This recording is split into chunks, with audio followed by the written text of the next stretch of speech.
Hear me? Okay, I can hear you really softly, but that's okay.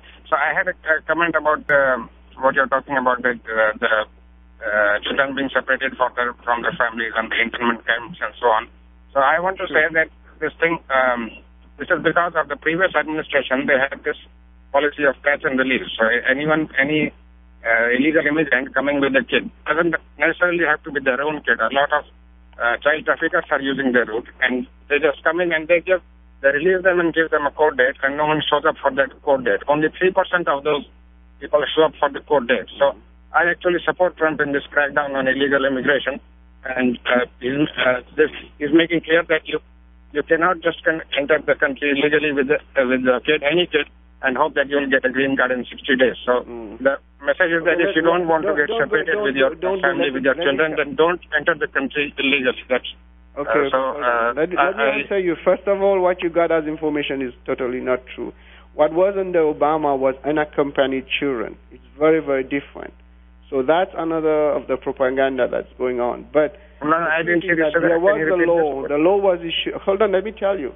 The law was issued in 2015, never been applied. And what happened is that kids, when they were coming unaccompanied, I'm losing the word. But I understand people don't like illegal immigration. Nobody likes it. But the problem is a humanitarian problem. Many of these kids come, and they come from war-torn countries, right? So they suffer, and then just locking them up is kind of unfair. Maybe supporting Trump or not, that's a different issue. That's a political issue. But the humanitarian ground is very, very hard when you actually witness what's happening. Nobody will want. You don't want your kids to go through this. We don't want any kids to go through this. And as much as supporting Trump or not supporting Trump, that's it. Like I said, it's a different issue. But that's not really true on the law side. There was a law that was enacted in 2015 but never been applied.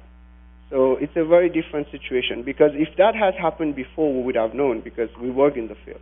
But your point is well taken. Some people agree with it, but I don't agree with it. But that's my opinion, like I said. Yeah, one thing I will say that is that at the border they are answering the illegal immigrants when they enter. They are answering the same. They're giving the same answer to the same question. They repeat the word asylum. So they are being coached by the coyote, the traffickers, to tell them exactly what they should in order to get that asylum. So they are trying to game the system. That's one comment. That's a legal issue. We signed the Treaty of Convention Against Torture. So whoever says that at the port doesn't matter, because there is a system for it. First of all, when you get at the port, people getting arrested there, as soon as you say there's an asylum, they have to make you become an arriving alien. So there's a process for it. I've been to many of those bond hearings. I don't do deportation, but I know we have those bond hearings for them, and there's mandatory detention on it. The thing is that they used to put the children and the parents together. That's the only issue we are having. But they do arrest them, because that has been there for a long time. But they don't separate them. That's the difference. Yeah, but now with the executive order, you don't have to separate them. But it seems the courts don't like that either. So what should the president do? He passed an executive order, but now he's being challenged again. So both ways he's trapped.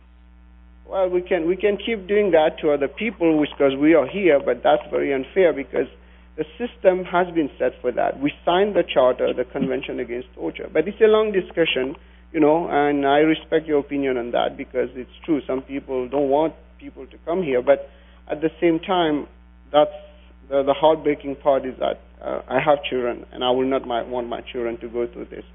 Luckily, they were born in the U.S. I'm a U.S. citizen, but that doesn't mean everybody is lucky, right? So that's the idea here. But good talking to you. Let me take another caller. Thank you so much for calling. Okay, thank you, sir. Okay, bye-bye. This is Shapra.